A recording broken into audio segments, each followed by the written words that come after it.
JJ Barnes, and this is Jonathan McKinney. Hello.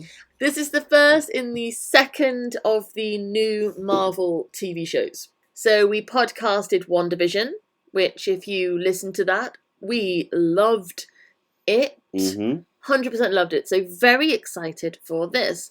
And a bit similar, really, to WandaVision, I'll have to say that. Different in the way, because I loved Wanda. Going in, Yes. I loved Wanda. Yes. But I didn't know enough about her and Vision, and Yeah. I felt a disconnect because I loved the character, but I didn't feel like I had enough to really connect.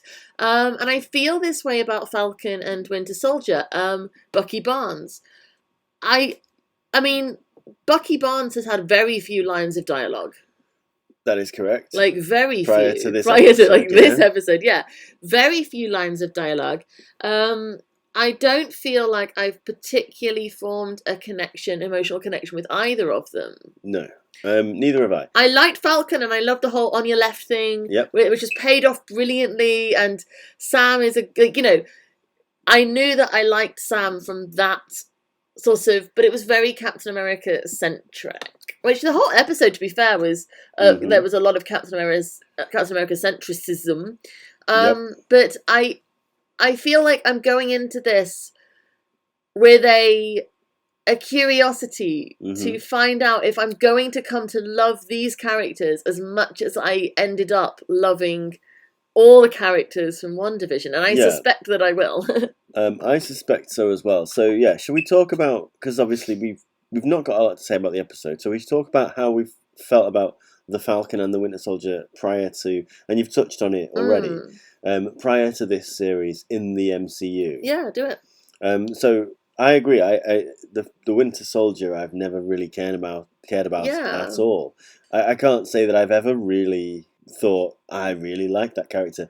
When I went to see the Captain America Winter Soldier film, I didn't recognise him as Captain America or Steve Rogers' friend from the first Captain America film. So I didn't have the emotional connection at all. I agree. I didn't either. It was you told me. And like you can tell now when you watch it again. You know what? It's interesting because you know when he's got the haircut and he's sitting in the psychiatrist's office? Yes. And it's in profile. So a lot of the shots in that scene are so strange. There are mirrored shots that like from above down on their eye. Yeah, on like prominently one eye and nose, and then I don't know why I did that. It's not bad. Like, it's an interesting choice. It certainly is. We're talking about it. Yeah. But when he was in profile and he's sitting and he's got his hair, like, I was like, I would, if you'd shown me that profile shot and asked me to guess which character from the MCU that was, because it was kind of shadowed, like the light was behind him from the window, so it wasn't like he was particularly in focus. Yeah. I would have been more likely to guess that was Steve Rogers than Bucky Barnes. Yeah. Because I was like, I wouldn't have had a clue. Well, yeah, I agree. I don't think that, and this is one of the reasons that I've not been that excited about this show. Yeah. In terms of what it actually is, because it's about two characters that I don't have a great deal of interest in. Like, as I say, I liked Sam. I've got absolute confidence, and the episode has given me even more confidence. Yeah, I agree. I liked Sam. I liked the payoff when it was on your left. Like, that was a real big moment, and I really enjoyed that. So I probably have a stronger affection for Falcon because how much that moment was built to and paid off. We've seen more of their friendship, where we've sort of heard more about Captain America's friendship with the Winter Soldier. Yeah, exactly. And as I say, like, Sebastian Stan, I didn't know his voice very well because like I've barely heard that man speak. Like, yeah, exactly, yeah. And they fix that. Yes, yeah, he's good. He's great. I mean, we're not in what we like yet, so we'll just carry on, sort of setting the scene. But yeah, this series seems to be focusing on, as you know, it's not a big surprise, but the characters who were prominent in Captain America's films. Yes. Specifically his movies, because Sam comes in at the beginning of Winter Soldier. Winter Soldier's about Winter Soldier. Winter Soldier. And then they are there, and Bucky Barnes, of course, is in the first Avenger. But yeah, I agree. This is a very, and obviously the end when the weird, Weasley little weird Captain America comes out. Like, it's very Captain America centric post Captain America's absence. Yes. And I love that there's all these like theories about where he could be. Did you fly him to the moon? I like he's like, I've got moon business. I really enjoyed that. Yeah. There's it. We did a podcast about the Zack Snyder's Justice League. I was gonna say, I really was gonna talk about that. Yeah, say what you're gonna think, because I'll talk as well. This was, I mean, I'm not a big fan of the Falcon and the Winter Soldier, the characters, right? The Captain America films are not my favourite of the MCU. But I like them, but they're not my favourites. This cinematic storytelling universe is reliable. You know what it is as well, right? So I have thoughts on that opening scene that I will talk about, but right, we're watching that opening scene where Falcon is like leaping out of a plane, whizzing around, right? The plane whishes off this way, and he's going this way, and the helicopters are going this way, and boom, boom, boom, and it's all going. And I was like, oh my god, if Zack Snyder had directed this, like, what was that, like 5-minute sequence? Yeah. Like, we'd be here like 6 hours later still watching a plane slow-mo fly through some clouds while he slow-mo flies down, and his wings, and we focus on individual metal feathers as they ripple in the breeze as it slowly, and then like the helicopter would explode in slow-mo. It would be like a what's it, woo. Jesus what was that? Who's that? The guy who did like who's the action director, man? Something Woo.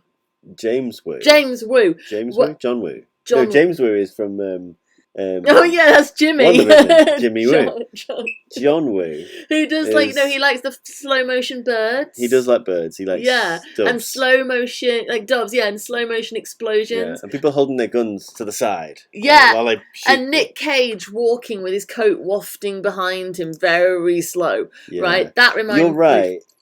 Zack Snyder is of the same visual where language it's sort of like, if this is a good shot, you take as long as you can on this shot so people don't miss the fact that this is a good shot, right? That is that school of thought. This is like, this is a good shot, then this is a good shot, then this is a good shot, bang, bang, let's all run around. Are we talking about the action sequence then? Yeah. Are we talking about it? Yeah, why not? Go in for it. So it reminded me of the scene in Independence Day where Will Smith is chasing the alien that killed his friend. When they're like, after the first sort of battalion attack on the aliens, and then, you know, he ends up crashed in the desert. And he's like, look at you all, ship all banged up or whatever. Welcome to Earth, and he punches the alien. This reminded me of that because I know it's not set in the same place. Because no, it's not. This is next to Libya. Yeah. But it looked the same, and there was, I felt, similar energy with lots of little intricate flight movements to avoid getting shot, and the way that the Falcon succeeds in his mission is really fucking cool. It's really cool. Like, he whizzes through that helicopter. It properly makes you think he's not going to succeed. Yeah. They're showing it and they're saying, pull back, you can't go into Libyan airspace. It's like, we'll find another way. And I was like, oh, okay, so this guy, the whole point of this story is going to be this guy is going to get taken into Libyan airspace. Oh, is that what you thought? Yeah, I was like, and the lot of the story is going to be who this guy is, why it matters, why they have to rescue him, what's going on, and like the complications of trying to do this. It's like, oh no, they got him. They got him, yeah. And then the little guy on the ground is like jumping him down. Yeah, I loved that. Yeah, I loved all I'm assuming, my guess was Russian. Who's Russian? Oh, I thought French. It was a bat truck. Oh yes, it was. All right, French. I liked the flying black and yellow suits. Yeah, and the little like sleeping bag things. I was like, oh, that looks like fun. I can jump out of something and just like sort of hover my way down because I've got a big flying rubber suit. Like, that looks like a good time. I would kill myself because I'm completely hopeless. He was just boxing off one baddie after another after another. It was good. Tell you what, like that was something that really stuck out to me because I have done writing advice things about henchmen. Yes. Right. And I've talked about how for a character to be really sympathetic, you have to be careful about how they kill henchmen, which is why in Infinity War, the aliens have those dog monsters. Yep. Because then they can just kill them, and you haven't got the moral complexity of killing humans. Yeah. But I think how they get around it with this, because they still, like, Sam, Falcon, obviously, because he's in his suit, like, Falcon, like, he's killing bad guys. He's killing henchmen. Like, those guys are going down. They're going down. He is blowing them up. He is, like, slamming them into rocks. He's dropping them. Like, they are getting killed. But he never kills them by looking them in the eye and, like, doing a close personal kill. It's kind of distant. It's war. It's war, exactly. It's not personal. He is not going up to them and stabbing them or cutting their throats. Captain America's been doing this in all the Captain America films. Yeah, this whole time. It made me, because I've done the writing advice about it recently, and so I sort of stopped to think about it, and I think I need to do a follow up on it based on this, because the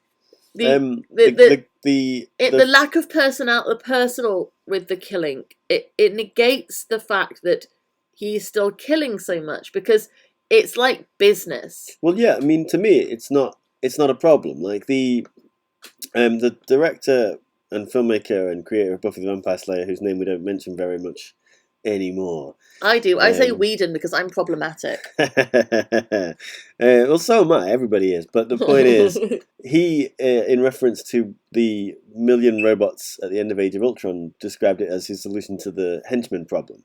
Right? Right. So you want your heroes to have lots of baddies to fight. Yeah, they need to be able to kill loads of people. You don't want them killing a bunch of people necessarily. Because then you have like the whole Austin Powers thing with the Daddy wasn't a henchman, Dr. Evil's evil army. Yeah.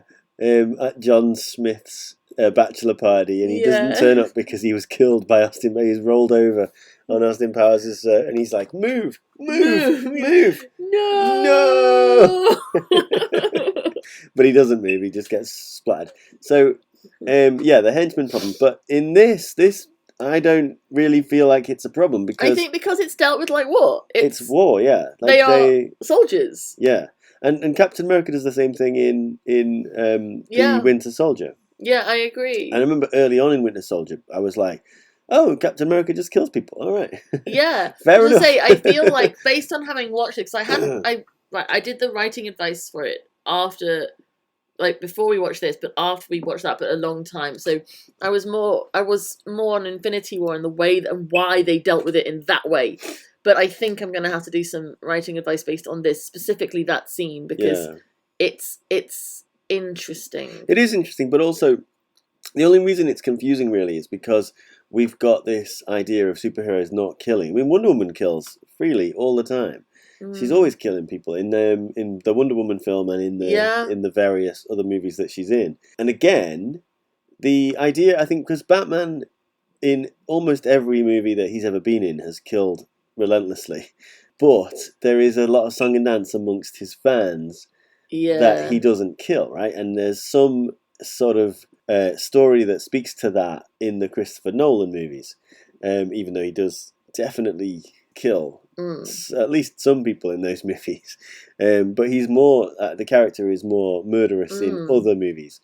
And Superman, again, of course, the moment Superman kills, it's like a big and so it's the characters who kind of claim to stand in opposition to the any death from a philosophical point of view, but Falcon is a soldier. Captain America, Falcon, and Winter Soldier not so much, because obviously he was a mercenary brainwashed. So. He was not possessing agency over his own actions. But Captain America and Sam are soldiers. They're trained to do that. Soldiers but I kill, think I just thought from watching that scene that I need to do a second video on the subject, because of that being a kind of henchman problem loophole. Well, I mean, it's a war story. Yeah. And you can't do a war story like. Yeah, but I mean, that's what I mean. I want to talk about that.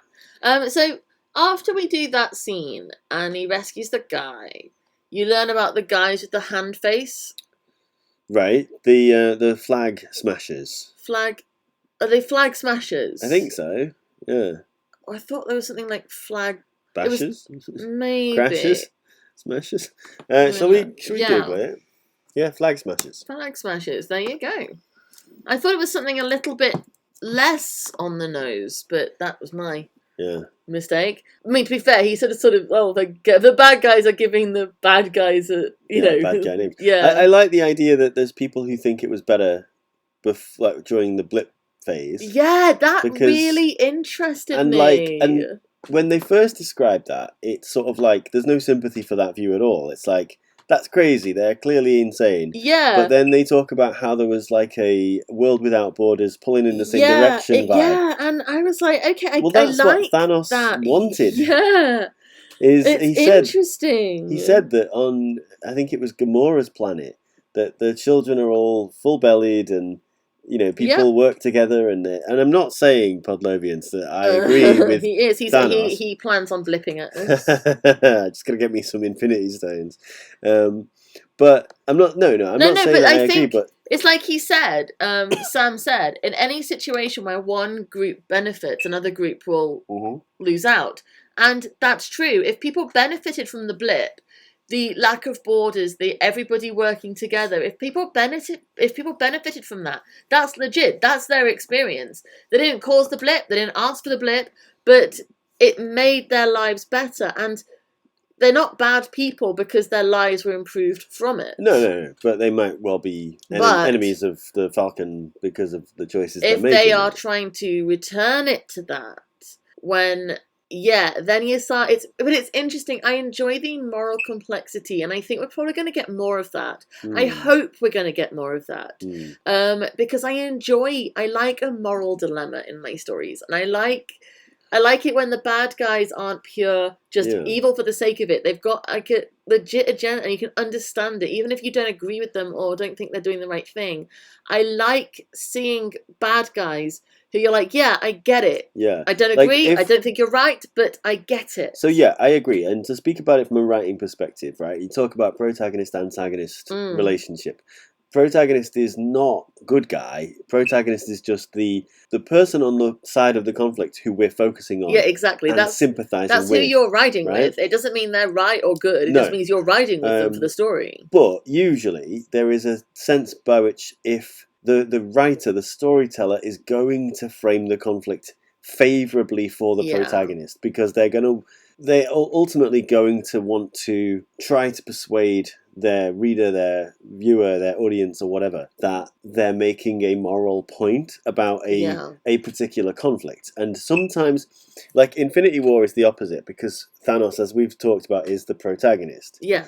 But I do feel like the movie is saying he's still the bad guy. Yeah, oh, definitely. Not like he's totally right? Yeah. But he's given the hero role in a storytelling sense because he's the one with the mission. Everybody's reacting to him. Yeah, exactly. He is the one who has a goal. He has a motivation. He's setting out to accomplish something, and you follow him on that. And he does accomplish his goal. So there's that usually it's the storyteller leans on the side of the protagonist. So the storyteller will put all of the storyteller's own beliefs into the protagonist and then balance it against an antagonist. And if they're capable of very nuanced thinking, this storyteller or team of storytellers, then they can make an interesting conflict between protagonist and antagonist. But, sometimes you get a show like Battlestar Galactica, which is all philosophy and theory. Well, I was going to say, it balances protagonist and antagonist in terms of who's framed as being right, straight down the middle. But it is very philosophical, that show. Yeah, it is. But my point about it is that it's the humans are the goodies and the cyborgs are the baddies. No, because Cylons. No, because it's not always humans versus Cylons. It's often humans versus humans or Cylons versus Cylons. But there's a lot of conflicts in Battlestar that invite you to decide, and no one really wants to say what they think the right thing to do is, because there's no perfect answer to a lot of the conflicts in Battlestar Galactica. So that's the very, very complicated storytelling conflict that you can approach. And in this, I mean, we don't know yet where this is going, but yeah, it's entirely possible. But that was, I just wanted to get into the writing perspective side of it. Yeah. About the protagonist, antagonist, and how you frame the conflict. The conflict. If you hang the moral righteousness with your protagonists, which most people will do. Yeah, I tend to. Yeah. So after we learn about the face guys, the flag fuckers, we move on and we go to, is it straight into Bucky at therapy? I think there's a bit of Bucky before that, before him in therapy. I think a little bit, and possibly his nightmare where he kills the son of Yes. Oh, I tell you what, when you realise why he's friends with Mr. Yuri. Yeah. Oh, it's so sad. Because I interpreted it in a sort of, he's old, I'm old, like, the best possible reading was sort of like, we're old guys, like, we've been around a really long time. Like, they talk about how he's 106 years old, like... I wondered if, much like in Age of Ultron, when Captain America's hanging out with some of his old mates who are now very old men, I wondered if Bucky was, like, if this was a guy he knew, because this is where he's from. Yeah. Brooklyn is where that's happening, so... that's where Bucky's from, because that's where Captain America said he's from.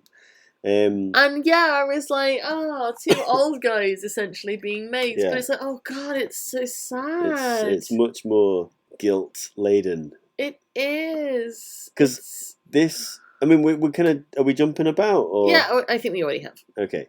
So yeah, Bucky Barnes, Winter Soldier in this is sort of like Angel, right? The character from... Yeah, I remember you saying that when we were watching it. You were like, oh, he's like Angel. He's got his list of crimes he did when he was controlled by his alter ego. Exactly. And he's trying to make amends for it. He's suffering for it. He's punishing himself for it. And he walks out on a date. Like, this is very Angel. Like, it is. When he says, excuse me, and just bails on that woman. That really lovely woman with her battleships. With her battleships, yeah. No, I liked the guilty Bucky. Yeah, very much. I did. I think it's really interesting. I have a question then. So, as I said, we're jumping about. He rejects, Sam rejects the call to action. He gives the shield. He gives the shield to the Captain America Museum, decides not to make it his own, not to do what Captain America wants. Right? My theory is, because obviously, like, what's a good name for the fake Captain America? Faked in America. A US agent, you might say. Oh, is that what he is? Maybe. I don't know. Is that his comic book name? So there's a character who he might be. And he's in IMDb as this guy. Oh, okay. But I don't know if that's official or not. Because in the episode, there's nothing to confirm it. Right. What? US agent? US agent, John Walker. Right. Now, my question is this, right? So... S.H.I.E.L.D. has disbanded, right? Yes. S.W.O.R.D. is, Monica and everyone running S.W.O.R.D. S.H.I.E.L.D. are what brought Captain America about, right? What do you mean? Like, it was S.H.I.E.L.D., the organisation S.H.I.E.L.D. that made, like, Captain America. No. Managed him? A German scientist, I think it was Erskine, made Captain America. So a German scientist defected from Germany because the Germans... Yeah, but was it S.H.I.E.L.D. who organised that? No. Oh. No. There you go, that's my lack of knowledge. S.H.I.E.L.D. was built by, I believe, Peggy Carter and Iron Man's father and various others. And then after Captain America. After Captain America. So they, like, ran his business. Sure. I mean, I think S.H.I.E.L.D. was built... after Captain America to... And I might be wrong. Podlevians might be like, what the fuck? You don't know what you're talking about. Maybe I'm wrong. I don't know. I don't know what I'm talking about. That hot on the Captain America films. But as far as I'm aware, it was Stanley Tucci's character, right? Yeah. Who played the German doctor in the first Avenger. I like Stanley Tucci. Yeah, he's good. So he believes in Steve Rogers. Steve Rogers becomes Captain America. He runs around New York. It's old-timey New York. And then, S.H.I.E.L.D. comes later. But it's S.H.I.E.L.D. that kind of finds him, or at least that's what I mean. That gets like, possession of him in the present day. It's S.H.I.E.L.D. who are his business people. In the present day. Yeah, that's what I mean. Yeah, that's what... Yeah, sorry. I wasn't very clear. Right, but S.H.I.E.L.D. are gone and Captain America's gone. It's now S.W.O.R.D. So is faked in US agent Captain America is he a sword replica? I don't think so. No, I don't think sword is going to be prominent in this story. Okay. I don't think that. I assumed only because they were in Wanda. Yeah, but I don't think that sword is de facto the new Shield. I think that they played the same role narratively that Shield plays in WandaVision, but I don't think that in the actual world that we're watching, that sword is as big as as big a deal as Shield was. Shield seemed to be the kind of one world government essentially, whereas I don't think sword is fair enough. Is that? I just wondered if the Captain America and then US agent, if it's like Shield and then sword. I don't know, because the Sokovia Accords are still in place, because Jimmy Woo talks about them. Not John Woo, because he'd have pigeons or doves or whatever flying about and talking about them. But Jimmy Woo talks about the Sokovia Accords. So they're still in place after the blip, right? Mm-hmm. But I don't know who is commanding the Falcon at the start of this episode. I don't know. Fair enough. I enjoyed the scene when, we jump out to his sister and the boat. I very much enjoyed the scene at the bank when he's like, so where do you get your money from? Yeah. Because I like the self-awareness in this show. The bad guys are just giving themselves bad guy names. And the question of, so where do you get your money from? Who funds you? Because this is legit. Honestly, I'm not going to sound, I don't mean to sound like I'm having a go at the DC movies, right? And then the Dark Knight's one of my favourite movies of all time. I prefer Dark Knight to any Marvel movie that's been made as yet. But I'm going to look at you like that. That's fine. That's absolutely fine. But the point is, people talk about the Dark Knight movies and Man of Steel as though that's what would it be like if superheroes were in our real world? But really, the MCU is doing what would it be actually like if superheroes were in our world, because people ask questions like that. Yeah, and they try and take selfies with you. Yeah, exactly. Your family still has shit going on. So his sister still has her own shit going on. Yeah. She's still trying to make it work. Yeah. She's not a superhero. She's not bankrolled by Tony Stark or whoever. In the DC world, whether it's Joss Whedon or Zack Snyder, it doesn't matter. Superman ends up alive after Clark Kent is apparently dead, and he's working at the plant again. And there's no recognition of that. There's no, wait a minute, you're dead though. Are you Superman or not?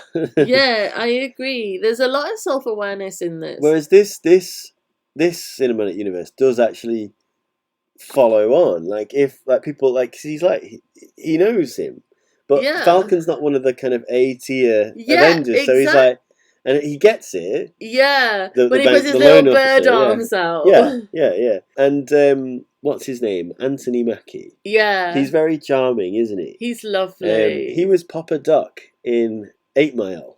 Was he? He was. He was the guy who was the rap enemy of Eminem. Really? At the end of that film. He is real name's Gerald. Gay in Black Mirror. Ooh. Well, he's not gay. He has a gay relationship, but he's married. Anyway, that's Black Mirror. Black Mirror is a miserable affair.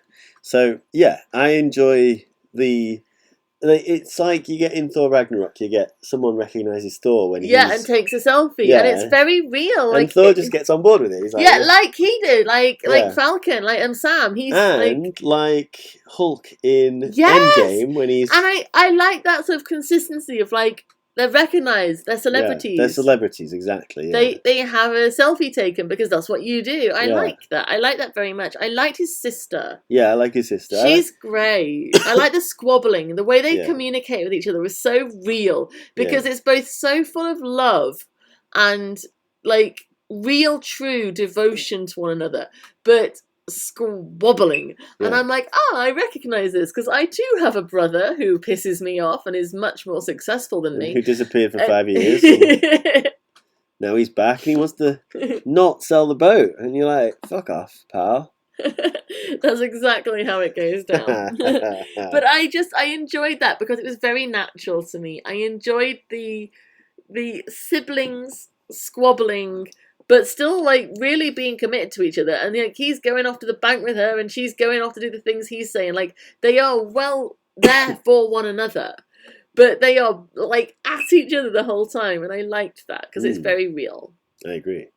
Yeah, he says there's a tremendous amount of goodwill Yeah. I like that. I do. Like, again, a little bit of the world that they live in. Like, because he's not Tony Stark's sort of mate. Yeah, exactly. He doesn't get... I mean, Tony's dead, obviously, but... But he's not sort of being given a mansion to live in by Tony Stark. Yeah, Tony Stark doesn't pay the Avengers. They work together and... They're hoping to sort of get by still. Yeah. It is. It was an interesting conversation. It was good. What else do I want to talk about? What else do we need to talk about that we haven't covered? Well, I want to go back to Bucky and his when he goes to see the old fellow at the end. Yuri. He's called Mr. Yuri. Right, Mr. Yuri. I think it was Mr. Correct me if I'm wrong, Podlovians. Please, But I think it's Mr. Yuri. Right. That I love. Because I've never, like we were saying at the beginning, I've never cared about the Winter Soldier. No, me either. But I know I'm going to start. I am. I'm certain I am. He's guilty conscience, so I'm hooked. Yeah, you like a bit of Catholic guilt. I like... yeah, all right. Yeah. I like a guilty character. And some people don't, and that's totally fine. Yeah, but I get bored by it. But I like a guy who's... Or, not just a guy, but a character who is... has done terrible things and wants to make amends, but can't be open about the terrible... It's so, it's just very lonely. Because he can't tell anyone what he's done. He can't say to the beautiful girl in the restaurant what he's done. He can't explain why he's friends with Mr. Yuri. The loneliness is the thing, and the therapist, the psychotherapist... Talks like, I am the only person you've called. Well, she says, the loneliness is forcing you to be confronted by the horrors that you're confronted by all the time. But he can't have a proper relationship because he can't confess the horrors he's done because they're so terrible. Yeah, exactly. I agree. He's incredibly isolated. So I too feel... So him and Sam are going to be best mates, and I'm just going to have my heart warmed by it. Honestly... Sam and his sister, caring for his sister and his nephews, and having his heart broken seeing that weird guy with Captain America's shield. I'm like, oh, I like you now, Falcon. I always liked you, but now I'm like, I like you. And Bucky Barnes, who I was very uninterested in. Yeah, same didn't care. I was like, oh, you're a character. Now I'm like, I feel I'm going to love you. Yeah, and it wasn't like the writing was so sharp that I was like blown away by how sharp the writing was or anything like that. No, but it was just the humanity of them.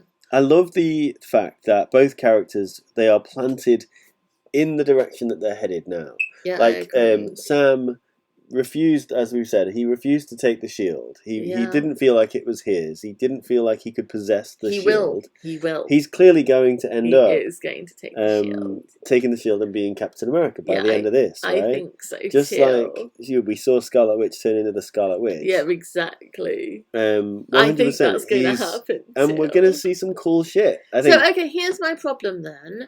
Who's going to wear Falcon wing? Is it going to be Bucky? Maybe he'll be Captain America with Falcon wings, or maybe he'll be Captain America who doesn't need them. I don't know. Or Bucky could be Captain America and Falcon could still be Falcon. It'll definitely be Falcon. Yeah, I think he'll be Falcon who's Captain America. Bucky's not getting a Captain America destiny from what we've seen so far, but Sam 100% is. I agree. So then I think Bucky should get the Falcon wings. Well, maybe if he wants them, or maybe I think he will. Bucky, maybe Sam will still use them himself. Like, no, there's no reason why Captain America shouldn't fly about. I'm planting my stake here. Your stake? Yes, my stake. You're planting Mr. Pointy. Mr. Pointy is saying that we just continue, don't we? We do. Sam will get the Captain America, although because the thing, Captain America's shiz will go to Sam, and Sam will be like, well, now I'm not a Falcon anymore, and you're not a superhero, you're a civilian. Like she says, you're a civilian. Like, Bucky has no sort of thing. He isn't an Avenger. He's not a superhero. He's nothing, right? He's just a guy who, he has, circulation problems in his hands. Yeah. Circulation problems. He wears a lot of black. He's got spiky hair. He's got dark spiky hair, and he's over 100 years old, and he's got a guilty conscience. It's so strange that you relate to this character so much. Well, I'm not. I'm but not you Angel. love Angel. I do like Angel, yeah. But yeah, I think that he might Falcon up Bucky. Maybe, but it's not even gonna we can get into Yeah, all right. Like a million things that may or may not happen, but 100% Sam's getting the shield back. I think so too. You saw how gutted he was when he saw that the he was gutted. crusty old guy that he trusted it with has given it to some schluck. What do you call it? Some schmuck. Schmuck. Yeah, a schlemiel. So yeah, I agree. I think Captain America will be Sam. We don't know about Bucky. I'm loving these characters for the first time, really. And yeah, I'm excited to see where this show goes. Do you want to hear anything about US Agent John Walker? You tell me, do I want to hear? Well, I don't know if it's him, but I assume it is because he's in IMDb. So, right, okay, tell me what you think I would want to know. This is the guy who comes out at the end as the new Captain America. Yeah. He's... You know that face he makes? Yes, right? I do know that face. That weird line smile. Describe what you get about his personality from that smile. That he's a Weasley Weasel man. Weasley Weasel man, okay. Yeah, I mean, he's ego mad. He's a... Smug Weasley Weasel man. A smug Weasley Weasel man. That is what I would say. He's been experimented on. He's got super strength, just like Captain America. Probably not as much as Captain America. I'm not sure. Right.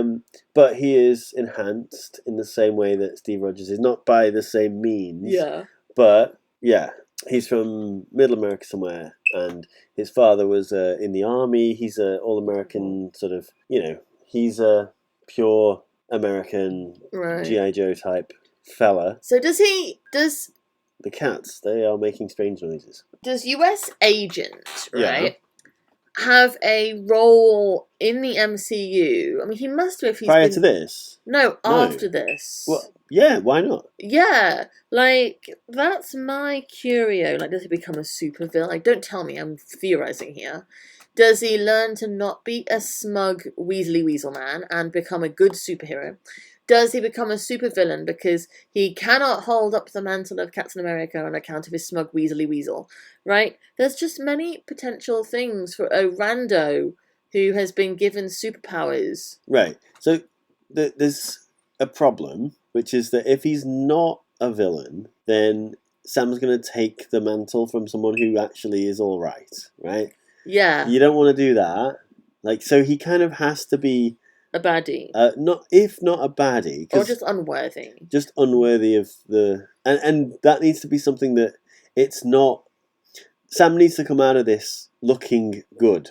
I agree. He can't steal this identity from John Walker. I agree. He can't be like, you're a bit of a prick, so I'm having it. Yeah. It has to be really... You have to be like, yeah, 100%, you deserve this and he doesn't. Yeah. So I'm going to guess, and again, I don't know... that he's a meth. I'm going to get... Well, no, he's definitely a meth, but I'm going to guess that he's a sort of Haywood type, right? That he's this season's Haywood, and he's a beefcake, all-American, muscle-flexing... who will sacrifice anyone and anything to get what he wants. Yeah, dumber than Haywood. I'm talking about sort of the role he plays, like in terms of his moral compass. Yeah. But yeah, the sacrifice people, like not as long as the end is you get the thing you want, it doesn't really matter how you get there kind of guy. Yeah. I like that. It's a good theory. But it's very early days. Yeah, but it's good to have theories. If it turns out, because he might be Mephisto, right? Or not. But that's a joke. But he might be anybody. Like, he might be... Yeah, we will find out. Because the show hasn't actually said he's... As far as I'm aware... Of Captain America characters who might make an appearance, will we see Red Skull? No, he's on whatever the planet's called. Would we see Peggy Carter? She's old and dead. Oh yeah, she died. Okay. Oh, we might see her niece or her granddaughter. Or whatever. Yeah, she could make a little appearance, couldn't she? She could, and I know for a fact that the bad guy from Civil War is in this series. Oh really? Yeah. Okay, well there you go. So we're going to see some familiar faces. That's cool. Yeah, and if it's like WandaVision, they'll keep the surprises coming. They'll keep the episodes will end on a bang, and I feel like this one did. Yeah, it wasn't necessarily like we're expanding the hex, but no, but it's this episode one. The episode it one bang in WandaVision was someone's watching. Yeah, But it's good. I liked it. So, yeah, I'm excited to see what comes. Cool. Anything else to say about the Falcon and the Winter Soldier? I think I am just ready now for episode 2. I did not enjoy the camera angles during the therapy. I understand why. I'm not saying that they should have made a different choice. I'm no, just saying... it was fine, but it booted me out because so much of my thoughts were on the camera angles rather than what was going on. I had to keep reminding myself to pay attention to what they were saying. Yeah, because I was like, look at that woman's eye. Yeah, her eye looks like an actual circle on the screen. It was very... And then it showed her face normally, and I'm like, no, she's a normal-looking woman. Yeah, I know. From the side, that angle, she looked like a raven or something. I agree. It was odd. Yeah, but there was no slow-mo. No slow-mo. And that was good. A whole good. An entire good. No slow-mo. I agree. So thank you very much for listening to episode 1 of our Falcon Winter Soldier podcast on Siren Stories, the podcast. If you go to www.sirenstories.co.uk, over there you'll find links to all our social media. You can also leave us a review on Trustpilot and let the world know that you enjoy our content and are happy with the service we are providing with our oral entertainment. Woof. Oral with an A. An AU. Yeah. Yeah. That's what I assumed. Our oral entertainment. I'm standing by my words. They are very happy with our oral. It's fine. Subscribe, leave reviews on this podcast, come find us on social media, come chat to us, come tell us all your thoughts and theories about Falcon and Winter Soldier. We are going to be doing all the tweetle things where we talk about it, so yeah, come find us and we look forward to hearing what you think. Thank you very much for listening. Nice one. Bye. Bye-bye.